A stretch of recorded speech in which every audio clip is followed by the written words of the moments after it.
સ્વામિનારાયણ, જય શ્રી કૃષ્ણ, જય Shri Ram. Negative comment પાછી કાલે ખાલી નામ લીધું તે આવી છે, પણ હવે તો હેર ઓઇલ બન્યું જ છે અને બનાવીએ છીએ.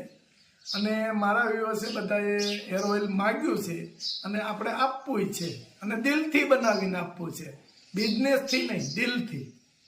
બરાબર? જય સ્વામિનારાયણ.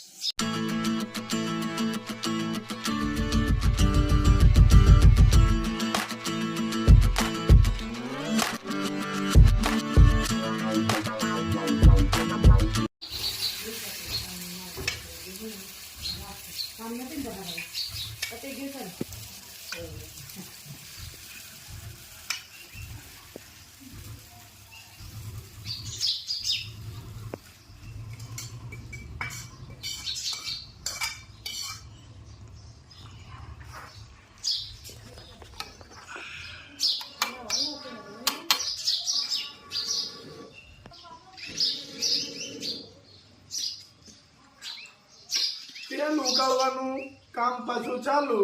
બધા અમારા ઘેરે જ તેલ બનાવે અને રાજુભાઈની ત્યાં બન્યું. હવે આ રાજુભાઈની ઘેરે સીમા બનાવવાની છે.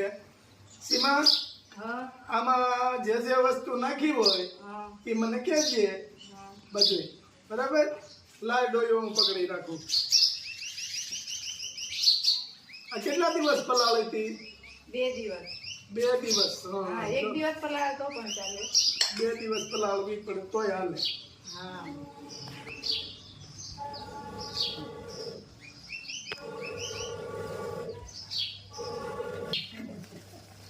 ધીમે તાપે કરવાનું હોય. હવે સીમા ઈ શું છે?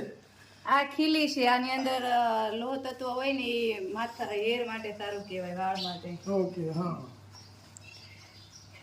આની અંદર આપણે 20 થી 22 પ્રકારના આયુર્વેદિક ઔષધિ નાખેલી છે. એમાં તુલસી, ગુલાબ, મીઠો લીમડો, કોયલવેલ, જાસૂદના ફૂલ અથવા તો પાન બે પણ ચાલે.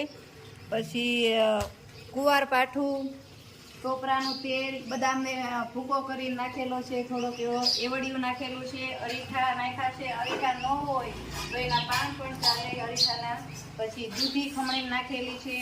લીંબુના પાન અથવા તો લીંબુને તમે લીંબુના પાન ન મળે તો લીંબુ જે હોય ને એને પાડા કરીને તમે નાખી શકો છો એની અંદર. પછી મહેંદી નાખી છે, એક ધરો નાખ્યો છે, ખડ. પછી આંબળા અથવા આંબળાનો ભૂકો પણ ચાલે. પછી નાગરવેલના પાન નાખ્યા છે અને પારિજાત છે ને એ આપણા શરીર માટે બહુ સારું કહેવાય, બહુ જ પવિત્ર વસ્તુ છે, તે ઔષધિ છે. પછી કલોજી નાખી છે, કલોજી વાળ માટે બહુ સારી કહેવાય છે. પછી મેથી પણ નાખેલી છે અને બસ એટલું નાખેલું છે. એવી વધારે વસ્તુ એડ કરવું હોય તો તમે કરી શકો છો, જેટલું વસ્તુ મળે એટલું. એની અંદર નાગરમોથા અને ભૃંગરાજ, પછી આવળ તમે નાખી શકો છો, કરંજ નાખી શકો છો, સરગવાના પાન નાખી શકો છો, કારેલાના પાન નાખી શકો છો અને વડલાના પણ પાન નાખી શકો છો. અને એક આયુર્વેદિક પડો આવે તે પણ નાખી શકો છો. અને સુગંધી વાળો, સુગંધ માટે સુગંધી વાળો. અને એક ધરણનું તેલ આવે એ પણ સુગંધ માટે તમે એડ કરી શકો છો આ વસ્તુની અંદર. હા. આમાં તેલ કયું નાખ્યું છે? આમાં બદામનું તેલ નાખ્યું છે, થોડું ટોપરાનું અને થોડું તલનું તેલ. કાળા તલનું? હા, કાળા તલનું. અને કાળા તલ પણ આમાં એડ કરી શકો છો. ઓકે. ક્રશ કરીને. કોપરેલ તો આમાં નાખવું જ પડે ને? હા, એ તો મેન છે. કોપરેલ તો અમારે સૌરાષ્ટ્રની અંદર સીઝન આવે છે એટલે ઘેરે ઘેરે તેલ બને અને બધી જગ્યાએ. રાજુભાઈની ઘેરે બનાવ્યું. હવે આ સીમાબેનનો વારો છે, સીમાબેન બનાવે છે. 12 મહિના ચાલે એટલું તેલ બનાવી જ લેવાનું. કોઈ દિવસ બહારનું, કોઈ કંપનીનું, કોઈ અમારે બહુ ઓછું વાપરે તેલ. લગભગ બહારની કંપનીના વાપરતા નથી. આ જ તેલ વપરાય અમારું, નેચરલ ઘેરે બનેલું. અને આને એકદમ ધીમા તાપે, સીમાબેન, ધીમા તાપે ઉકાળવું પડે ને? હા. આપણે તો આમાં ખબર ન હોય કારણ કે આ કામ આપણું નથી, એટલે આ કામ આપણે કરવાનું ન હોય એટલે આપણે કઈ ખબર ન હોય. જો સીમાબેન કહે છે એકદમ ધીમા તાપે ઉકાળવાનું. અને લોખંડના વાસણમાં ઉકાળે ને તો લોહ તત્વ માથાને મળે. એવું ને સીમાબેન? લોહ તત્વ હોય તો એ આપણા માથા માટે સારું છે.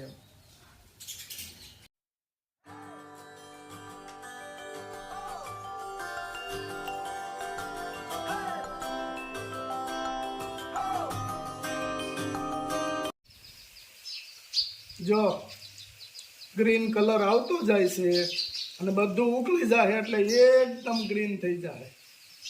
આમાં કોઈ કલરની જરૂર નથી. આ નેચરલ કલર જ સીમાબેન બનાવે હો. પછી હજી આપણા ઘરનું બનાવવાનું છે સીમાબેન.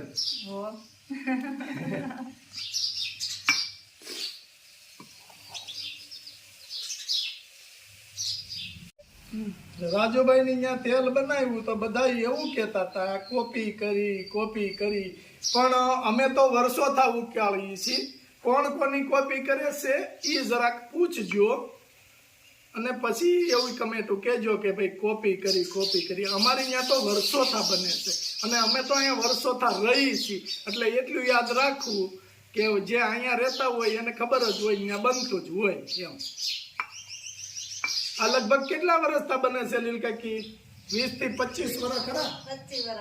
25 વર્ષ આપણે બનાવી છીએ. આ કઈ પહેલું વેલું તો નથી. જો કેટલું મસ્ત છે અને પહેલેથી બનાવતા આવીએ છીએ.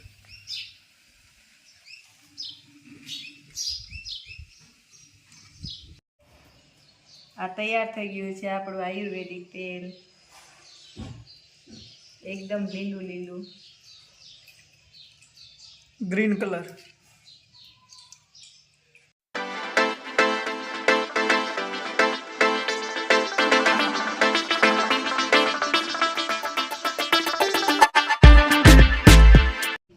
તેલ આપણું તૈયાર થઈ ગયું છે. બોટલમાં ભરાય છે. કલર જો એક સરખો લીલો આવ્યો છે, ગ્રીન.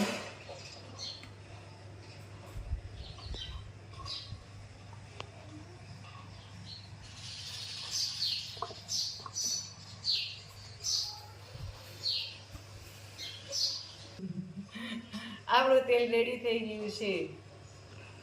આ બાલાને કપાસી થઈ છે એટલે આ જૂની હાઠી કહેવાય વણની. આ હાઠી કપાસી ઉપર તમે ડામ દો ને આવી રીતે એટલે કપાસી વહી જાય. કોઈ પણ જાતની કપાસી હોય એને હાઠીનો ડામ દો એટલે જતી રહી. હાલો બાલા હોઈ જાઓ. વચ્ચે બરાબર કપાસી સંજ્ઞા. હલ માં હલ શું તું હલ કરી મને હજી અડતું ન હોય છે તો હલે હશે.